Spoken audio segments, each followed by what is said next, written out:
அதை பற்றி நான் கருத்து சொல்ல விரும்பலைங்க. அவர் வந்து 2 மாநில மாநாடு நடத்திருக்காரு. என்னை பொறுத்தவரைக்கும் எல்லாரும் அரசியலுக்கு வர வேண்டும் நினைக்கிறவன் தான். ஆனால் அரசியலுக்கு பாப்புலர் பீப்புள் வரும்போது அது உண்மையான கருத்தை பதிவு செய்ய வேண்டும். அந்த உண்மையான கருத்தை பதிவு செய்யாவிட்டால் தான் நான் கருத்து சொல்லுவேன். நீங்கள் என்னை வந்து அவதூறு பேசலாம், தூதி பேசலாம், சோஷியல் மீடியாவில் போடலாம். It is not going to bother me.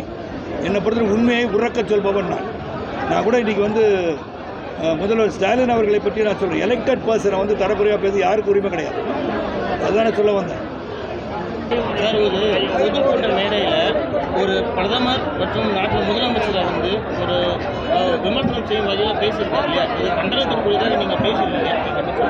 கண்டனத்துக்குரியது தான் சொல்கிறேன். என்னென்னா சில பேர் கேட்குறாங்க, நான் என்ன mister prime minister Narendra Damodar அப்படின்னு சொல்கிறது வந்து யூஆர் அவரை வந்து பேர் சொல்லி சொல்கிற அளவுக்கு. இப்போ சில பேர் வீட்டில் மனைவிமார்கள் தன் கணவன்மார்கள் பேரே சொல்ல மாட்டாங்க. எதனால்? பயமாக மரியாதை இருக்குது. அதே மாதிரி I cannot know say when you are angry only will சே.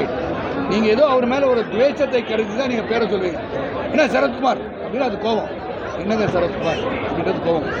இது ஹவ் யூ யூஸ். நீங்கள் தைரியம் இருந்தால் நீங்கள் வெற்றி பெற்று எங்கேயாவது ஒரு நாள் பாராளுமன்றத்தில் போய் mister prime minister I would like to ask a question சொல்லுங்கள், ஏற்றுக்கொள்ளப்படலாம். ஆனால் நீங்கள் ஒரு தனிமனித இன்றைக்கி தான் வந்திருக்கீங்க. ஸோ தரம் இருக்கும். You also start talking like this. அதான் சொல்லுவாங்க திராவிட முன்னேற்ற கழகம் சில பேர் வந்து கீழ்த்தரமாக பேசுகிறாங்க, அவர் விளக்குறாங்க, திருப்பி சேர்த்துக்கிறாங்க.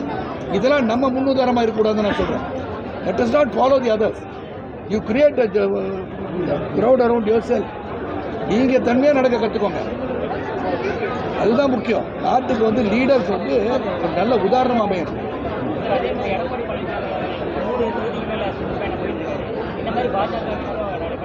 பொறுத்திருந்து பார்க்கணும்.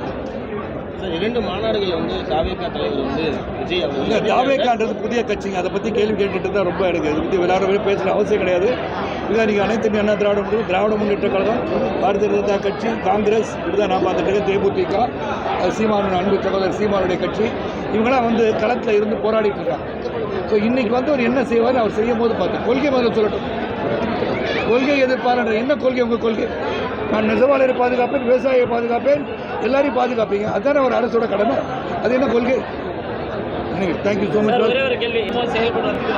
சமத்துவ கொள்கை செயல்படுறது வாய்ப்பே கிடையாது. நான் தேசிய நீரோட்டத்தில் சேர்ந்து அந்த வலது தோள்பட்டையில் பார்த்தீங்கன்னா தேசிய கொடியை குத்தி 35 வருஷம் ஆச்சு. ஐ எம் நேஷனலிஸ்ட் பை உணர்வோட. நான் என்னைக்கு ஒரு முடிவு தீர்மானம் எடுத்தேன். நான் வந்து மற்ற வேணா சொல்லலாம், சரத்குமார் இங்கே இருந்தாங்க, எங்கேயும் இல்லைனா திராவிட முன்னேற்ற கழகத்தில் இருந்தேன், அனைத்து இந்திய அண்ணா திராவிட முன்னேற்றத்தில் இருந்தேன். அங்கேயும் வந்து நீக்கப்படுகின்ற அளவு சூழல் உருவாக்கப்பட்டது. அங்கேருந்து வெளியே வந்தேன், சமத்துவ கொள்கை துவங்கினேன். தொடர்ந்து அனைத்து இந்திய அண்ணா திராவிட முன்னேற்ற கழகத்தில் தான் ட்ராவல் பண்ணேன். ஒரே ஒரு தேர்தல் தான் கமலஹாசனோட ட்ராவல் பண்ணேன். புரியுதா? அதனால் நான் வந்து இங்கே அங்கே போயிட்டுலாம் சீட்டுலாம் அணைஞ்சிட்டுலாம். இப்போ நல்ல முடிவு எடுத்துருக்கேன். தேசிய நீரோட்டத்தில் India should be economic power, we should rule the world அப்படின்னு நினைக்கும் போது பாரத பிரதமர் கரங்களை வலுப்படுத்த வேண்டும் என்ற எண்ணத்தோடு நான் வந்திருக்கேன். இந்த உடலில் மூச்சு இருக்கும் வரை அது எந்த ஒரு முடிவும் நான் எடுக்க மாட்டேன். ரொம்ப நன்றி. பிளே ஸ்டோர் மற்றும் ஆப் ஸ்டோரில் இருந்து பாலிமர் செயலியை QR கோடு மூலம் பதிவிறக்கம் செய்யுங்கள். செய்திகளை உடனுக்குடன் பெறுங்கள்.